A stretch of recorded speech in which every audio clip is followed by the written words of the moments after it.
I represent the U.S.S Liberty Veterans Association, the LVA. I am the LVA's current president.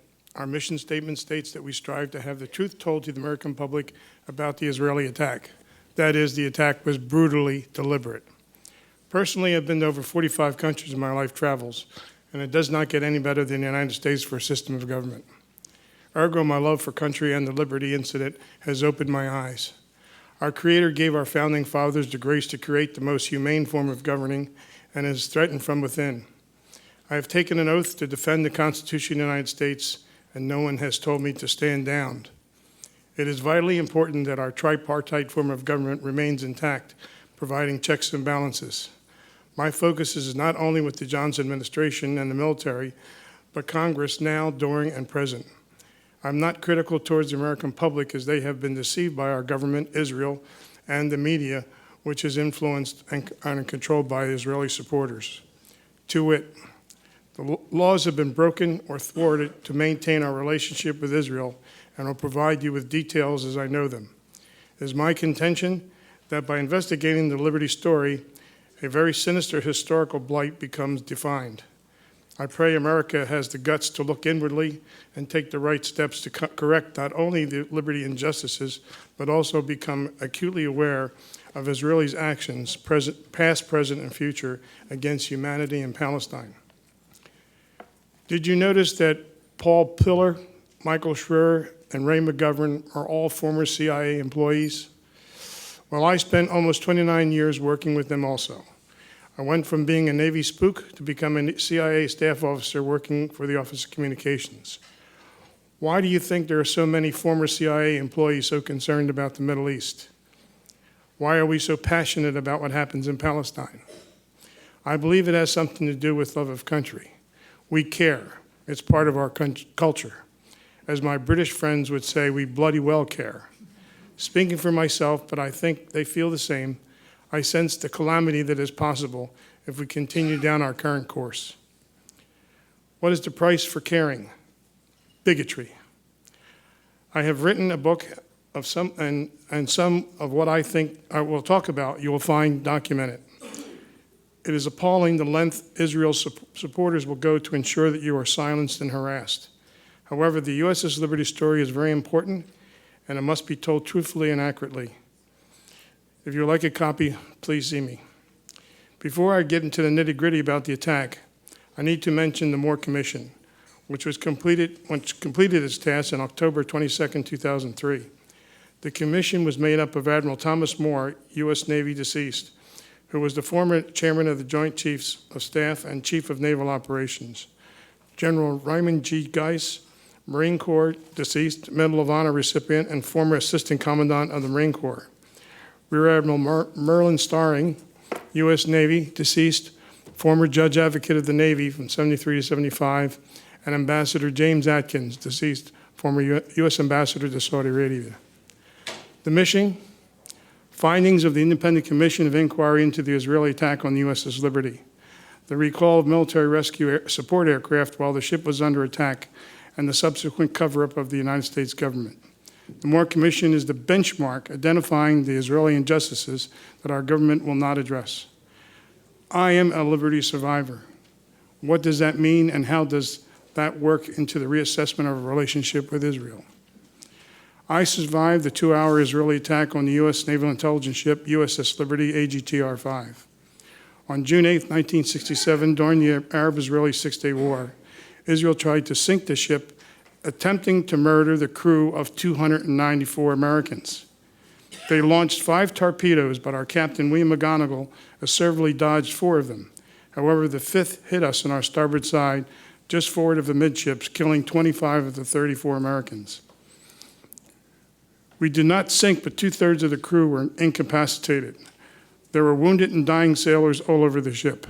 It was literally a bloodbath. It is miraculously we didn't sink, and I'll say more about that later. A little after 2 p.m., 3 Israeli unmarked fighter jets began strafing the ship with 20-millimeter cannon and rockets, killing the young sailors manning the 50-caliber machine guns. The radioman immediately tried to call for help, discovered all U.S. selected frequencies were jammed. The Israelis knew the frequencies we were attempting to use. Nevertheless, the radioman finally got through to the Sixth Fleet. No help was forthcoming that day as the Sixth Fleet had White House orders not to launch aircraft to come to our aid. Next came two fighter bombers that dropped napalm canisters on each side of the ship. Even though they were being shot at, the Liberty crew eventually put out the fires. After a brief lull, 3 torpedo boats arrived, strafing the ship with their 40mm cannon and 50mm machine guns.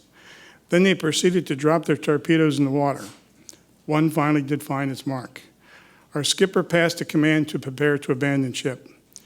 3 inflatable life rafts that remained seaworthy were dropped over the side and were machine gunned by the motor torpedo boats. Our life vests were now our only hope for survival, and the more seriously wounded would never survive.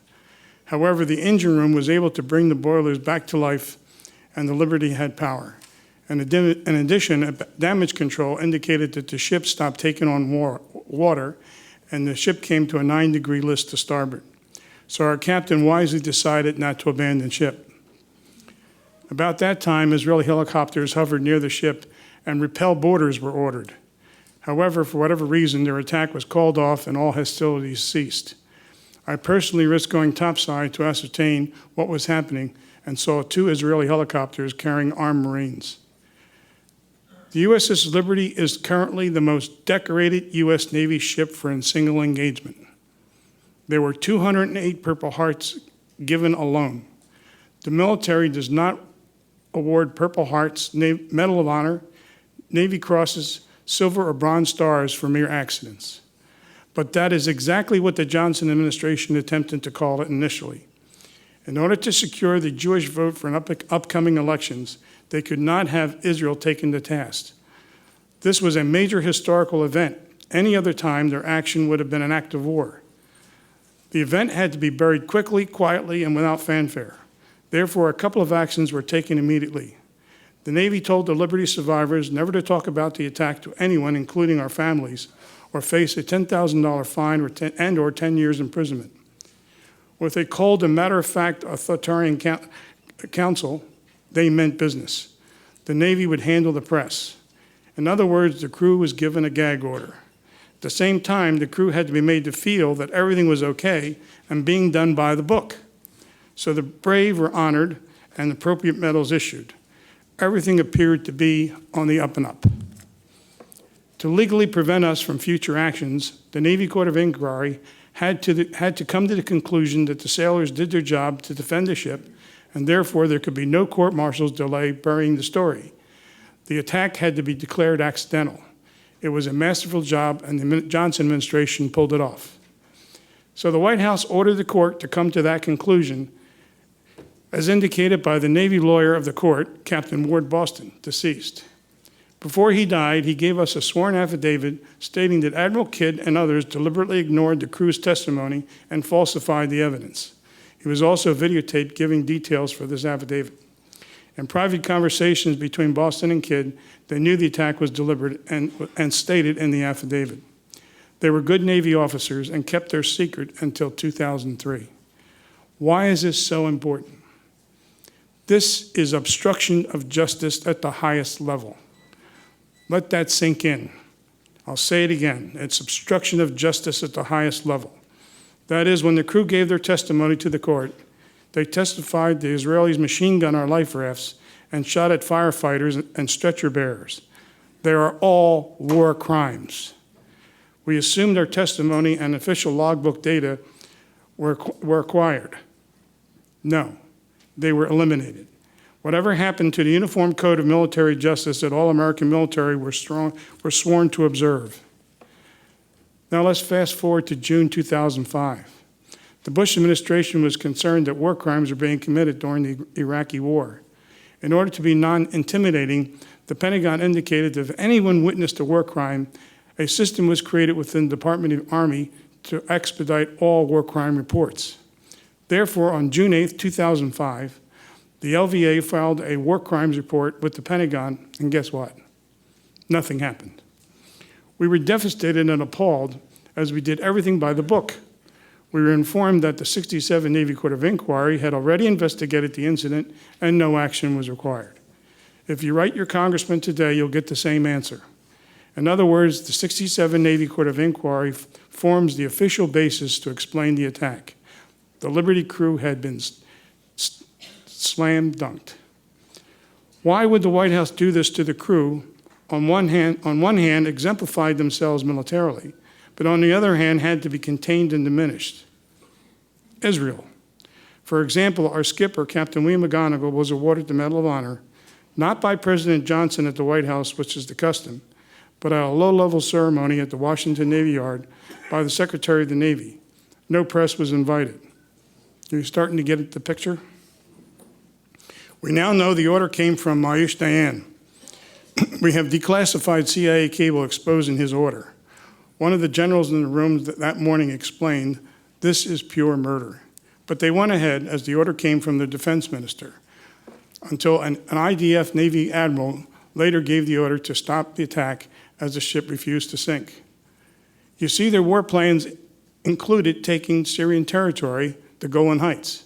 By June 8th, the IDF had taken out the air forces of Jordan, Egypt, and Syria, captured the West Bank, East Jerusalem, Gaza, and the Sinai, but not the Golan Heights. In the meantime, the Soviets were going crazy as Egypt and Syria were their client states and Israel was kicking their behinds. The Soviet Prime Minister Brezhnev indicated to Johnson that they were ready to enter the war with paratroopers at the ready, and worse, if Israel did not stop acquiring their client's land. So Johnson passed that concern back to Israel, insisting that they come to the peace table, ending hostilities. We certainly did not want the Soviets involved. However, Dayan was not finished yet, and the Liberty could be intercepting Israeli military communications, moving troops out of the Sinai to the Syrian border. Secrecy was essential, and he was concerned our intelligence would be shared with our allies friendly to Egypt, and therefore, if found out, Egypt could counterattack and take back the Sinai. In the eyes of the Liberty, in his eyes, the Liberty had to be taken out in order to take the Golan Heights. Going against American guidance on June 9th, Israel took the Golan Heights. We have learned that the Soviet Union was ready to use military force and nuclear weapons had Israel made an attempt to invade Cairo and or Damascus. My point is a belligerent Israel important enough to risk American cities being annihilated by Arab nuclear weapons today? No. A belligerent Israel is not worth it. It is only a matter of time that fanatical Islamics will have nuclear weapons. It may not necessarily be Iran. What if nuclear Pakistan falls into the hands of fanatical Islamics over injustices in Palestine? Fanatical Islamics are not stupid and are analyzing everything we do in the Middle East. In order for Americans to be united when it is absolutely necessary to defend the defense of this wonderful country of ours, we better behave in an upright and honest manner. Protecting a belligerent Israel and its apartheid is not a just ideal. Why can't Congress understand Israel does not want peace in Palestine? Isn't it obvious? Okay, then, and who is responsible for the dangerous track we are currently traveling? In my opinion, Congress, the mouthpiece of the American public. With that said, our Constitution, thank you. With that said, our Constitution states in Article 1, Section 8, that Congress shall investigate all American Navy ships attacked on high seas during peacetime. When the Constitution was written, piracy was a concern.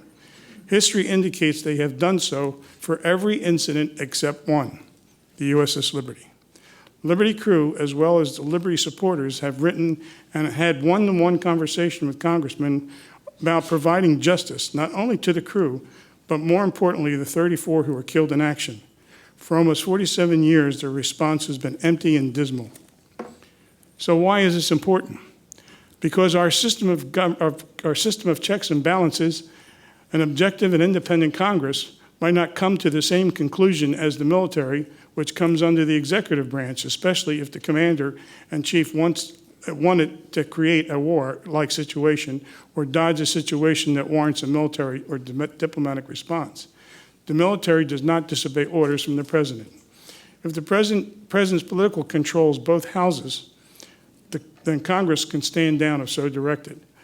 How did our Congress get this way? What happened to our sense of values?